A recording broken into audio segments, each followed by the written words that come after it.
ರಾಮನಾಮ ಹಾಡಿರೋ ರಾಮ ಬರುವನು, ಅವನ ಹಿಂದೆ ಹನುಮನು ಇದ್ದೇ ಇರುವನು. ನಮಸ್ಕಾರ, ಎಲ್ಲರಿಗೂ ಕನ್ನಡ ಮಾಣಿಕ್ಯ ಯೂಟ್ಯೂಬ್ ಚಾನಲ್ಗೆ ಸ್ವಾಗತ. ಅಯೋಧ್ಯೆಯಲ್ಲಿ ರಾಮ ಮಂದಿರ ಬಿಡುಗಡೆಗೆ ಇನ್ನು ಕೆಲವೇ ದಿವಸ ಇದೆ. ಎಲ್ಲೇ ನೋಡಿದರೂ ರಾಮ ಮಂದಿರದ್ದೇ ಸುದ್ದಿ. ಇಂಥದ್ರಲ್ಲಿ ನಮ್ಮ ಕರ್ನಾಟಕದ ಅರುಣ್ ಯೋಗಿರಾಜ್ ಅವರು ಕೆತ್ತಿರುವಂತಹ ಒಂದು ಶಿಲ್ಪ ಅಯೋಧ್ಯೆಯ ಪ್ರಾಣ ಪ್ರತಿಷ್ಠಾಪನೆಗೆ ಸೆಲೆಕ್ಟ್ ಆಗಿದೆ ಅಂತ ಒಂದು ಸುದ್ದಿ ಎಲ್ಲ ಕಡೆ ಹರಿದಾಡ್ತಾ ಇದೆ. ಈ ಅರುಣ್ ಯೋಗಿರಾಜ್ ಅವರು ಯಾರು, ಇವರು ಯಾವ್ಯಾವ ಥರ ವರ್ಕನ್ನು ಮಾಡಿದ್ದಾರೆ ಮತ್ತು ಈ ಅಯೋಧ್ಯೆಯ ಒಂದು ಶಿಲ್ಪಕಲೆಯನ್ನು ಕೆತ್ತಲಿಕ್ಕೆ ಅವರು ಯಾವ ಥರ ಒಂದು ಸಿದ್ಧತೆಯನ್ನು ಮಾಡಿಕೊಂಡಿದ್ರು, ಇವೆಲ್ಲವನ್ನು ನಾವಿವತ್ತು ತಿಳ್ಕೊಳ್ಳೋಣ. ಶಿಲ್ಪಕಲೆ ಅನ್ನೋದು ಅರುಣ್ ಯೋಗಿರಾಜ್ ಅವರಿಗೆ ಫ್ಯಾಮಿಲಿ ಪ್ರೊಫೆಷನ್.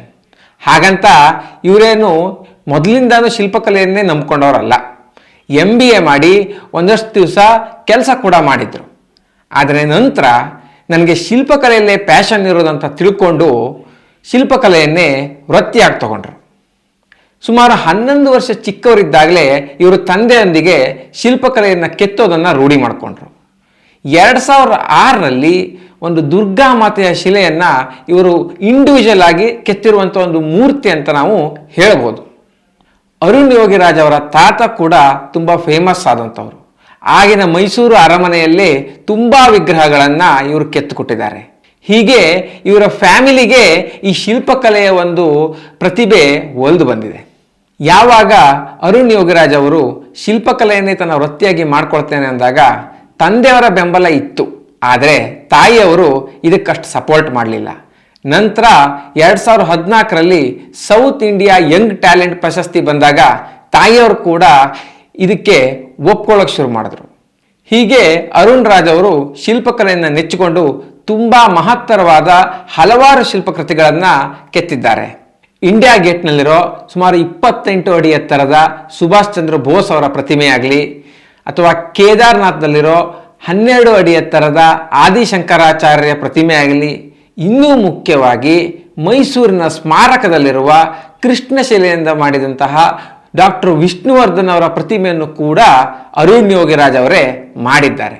ಹೀಗೆ ಹಲವಾರು ತುಂಬ ಪ್ರಸಿದ್ಧವಾದ ಪ್ರತಿಮೆಗಳನ್ನು ಇವರು ಕೆತ್ತಿದ್ದಾರೆ. ಇನ್ನು ಮೈಸೂರಿನ ರೈಲ್ವೆ ಸ್ಟೇಷನ್ನಲ್ಲಿರುವಂತಹ ಜರ್ನಿ ಆಫ್ ಲೈಫ್ ಕೂಡ ಇವರದ್ದೇ ಪ್ರತಿಮೆ. ಶಿಲ್ಪಕಲೆಯೊಂದಿಗೆ ಅರುಣ್ ಯೋಗಿರಾಜ್ ಅವರು ತುಂಬ ಮಂದಿಗೆ ವಾಲಂಟಿಯರ್ ಥರ ವರ್ಕ್ ಮಾಡಲಿಕ್ಕೆ ಕೂಡ ಅವಕಾಶ ಮಾಡಿಕೊಟ್ಟಿದ್ದಾರೆ.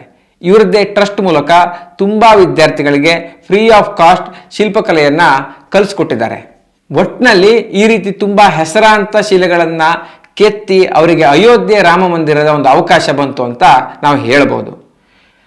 ಅರುಣ್ ಅವರಿಗೆ ಅಯೋಧ್ಯೆಯ ಟ್ರಸ್ಟ್ನವರು ರಾಮನ 5 ವರ್ಷದ ಮತ್ತು ಸುಮಾರು 51 ಇಂಚಿನ ಉದ್ದದ ಒಂದು ಪ್ರತಿಮೆ ಬೇಕು ಅಂತ ಕೇಳ್ಕೊಂಡಿದ್ರಂತೆ.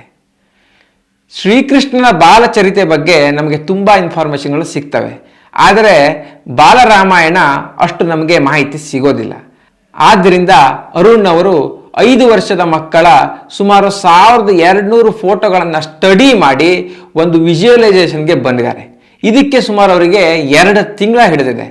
ನಂತರ ದಿನಕ್ಕೆ 12 ಗಂಟೆಯಂತೆ ಕೆಲಸ ಮಾಡಿ ಅದರ ಜೊತೆಗೆ ಮರುದಿನ ತಯಾರಿ ಏನಿದೆ ಅದನ್ನು ಕೂಡ ಮಾಡಿಕೊಂಡು ಸುಮಾರು 4 ತಿಂಗಳುಗಳ ಕಾಲ ಈ ಶಿಲ್ಪಕಲೆಯ ಮೇಲೆ ಒಂದು ಹಾರ್ಡ್ ವರ್ಕ್ ಮಾಡಿ ಈ ಪ್ರತಿಮೆಯನ್ನು ರೆಡಿ ಮಾಡಿದ್ದಾರೆ.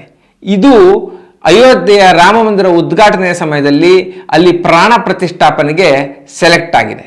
ಹೀಗೆ ದೇಶ ವಿದೇಶಗಳಲ್ಲಿ ಇಂತಹ ಸುಪ್ರಸಿದ್ಧ ಹಲವಾರು ಪ್ರತಿಮೆಗಳನ್ನು ಕೆತ್ತಿರುವಂತಹ ಅರುಣ್ ಅವರು ಈಗ ರಾಮ ಮಂದಿರದ ಪ್ರಾಣ ಪ್ರತಿಷ್ಠಾಪನೆಯ ಬಾಲರಾಮನ ಮೂರ್ತಿಯನ್ನು ಕೆತ್ತಿರುವುದು ನಮಗೊಂದು ಹೆಮ್ಮೆಯ ವಿಷಯ. ಮುಂದೂ ಕೂಡ ಈ ರೀತಿಯ ಒಂದು ಅದ್ಭುತ ಯಶಸ್ಸು ಅವರಿಗೆ ಸಿಗ್ತಾ ಇರಲಿ ಅಂತ ನಾವು ಹಾರೈಸ್ತೇವೆ. ಈ ವಿಡಿಯೋ ನಿಮಗೆ ಇಷ್ಟ ಆಗಿದ್ದರೆ ಶೇರ್ ಮಾಡಿ ಹಾಗೂ ನಮ್ಮ ಕನ್ನಡ ಮಾಣಿಕ್ಯ ಚಾನಲ್ಗೆ ಸಬ್ಸ್ಕ್ರೈಬ್ ಮಾಡೋದನ್ನು ಮರಿಬೇಡಿ. ಮುಂದಿನ ವಿಡಿಯೋದಲ್ಲಿ ಮತ್ತೆ ಸಿಗೋಣ. ಅಲ್ಲಿವರೆಗೂ ನಮಸ್ಕಾರ.